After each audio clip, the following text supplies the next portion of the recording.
is a challenge to everyone than ever before.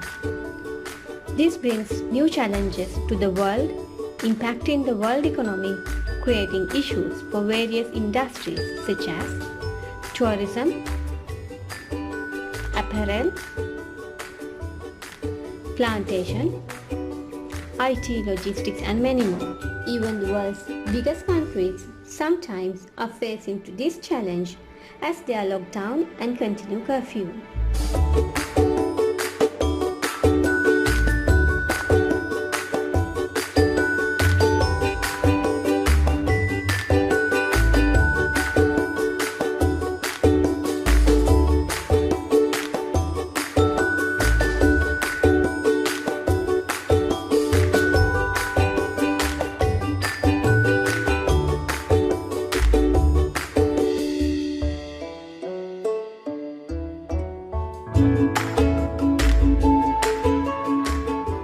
Therefore, it's a huge threat for the companies to perform like earlier. They have compelled to review every aspect of operations to ensure they stay lean and agile in order to face this situation. As a result, many are considering various options of survival in this difficult time, especially to reduce all forms of expenses. This includes options such as reduction of staff salaries, freezing recruitment, redundancy of employment, remove all allowances or staff increments. Such are people who may be having all these actions. So, as one of the most spoken topic these days, today through Easy Guide to Learn HR, I thought of giving you a brief about retention and turnover.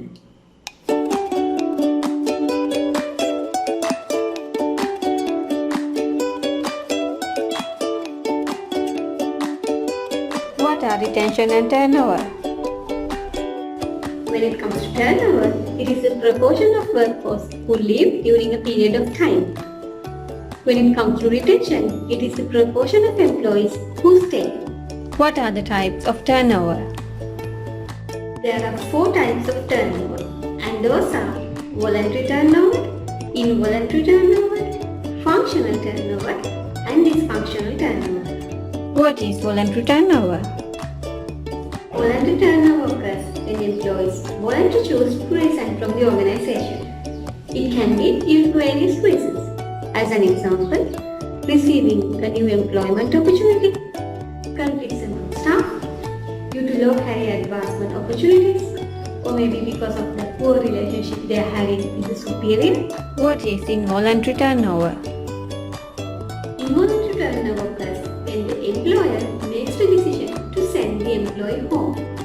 It also can be due to various reasons, such as poor performance, staff conflicts, employee redundancy. What is employee redundancy? Employee redundancy means when the company dismisses an employee when his job function is no longer available.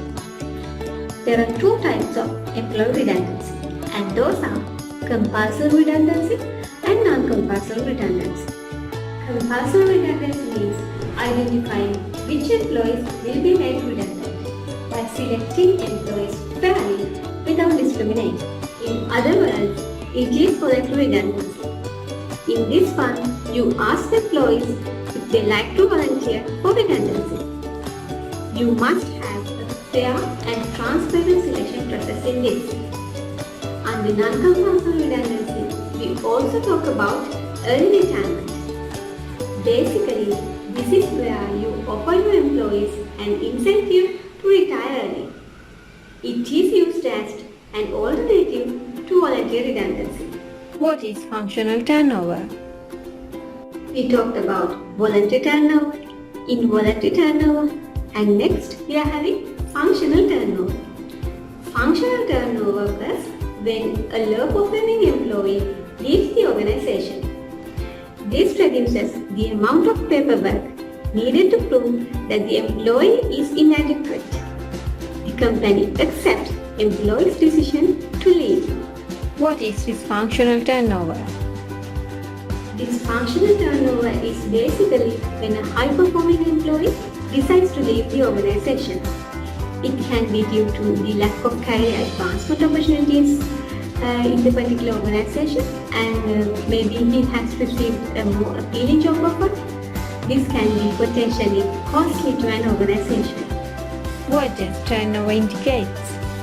Do you think if the company is doing good, does any employee leave? I don't think so. Then there should be something that people could leave. Let's see what are those, what turnover indicates.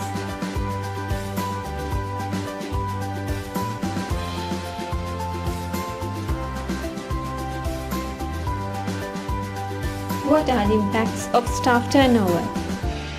Let's look at the impacts of turnover. Basically, that can impact on the productivity and keeping employee satisfaction. Also, it can affect employees and others' perception, as well as the relationship between the employee and the employer. And we all know that nobody likes to stay in a single ship. So when people start to leave, it's really difficult to retain the employees. When there is less people, it will be resulting in overload of work, and it will lead for disappointment. When experienced people leave, new staff will remain, creating the requirement for training. It can lead to increase the training cost. Finally, all these things lead to inconsistent production, poor morale, and reduced or limited profits. Therefore, it is important to look at retaining employees. How to prevent turnover and retain employees? Here are few tips.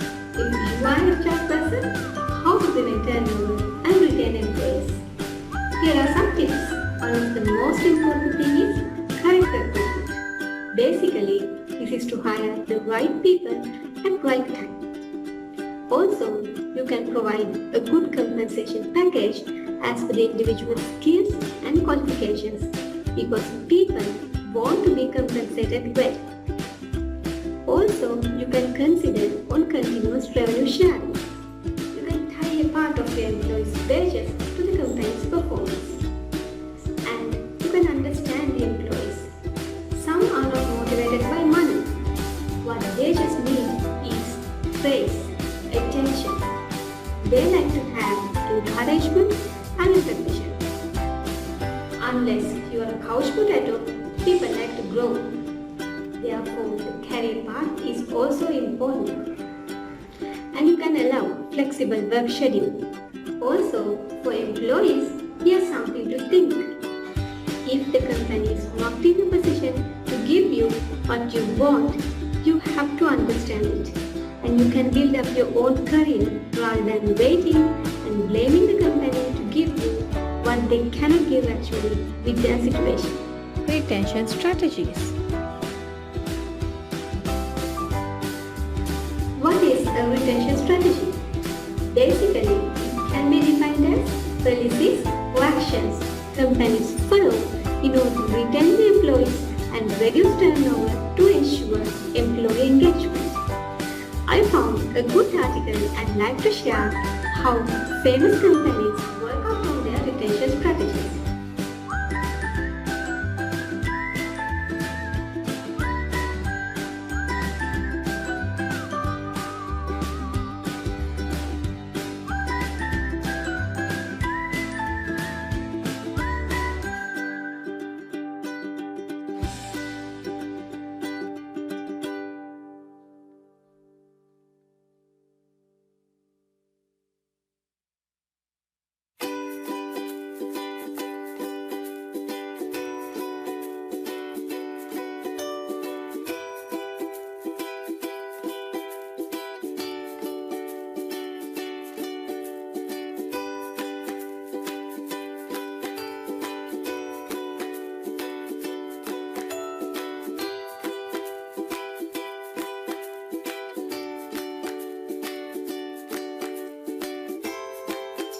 Those are the key points of retention and turnover I give you through its Guide to Learn HR this time. The pandemic changed our life. It put us in many difficulties. It took away the life of many people, but still we managed to survive. That's our biggest achievement this year. Other things you can definitely overcome. Keep that in mind. I'll see you next time with another video. I'm Karinda with Easy Guide to Learn HR.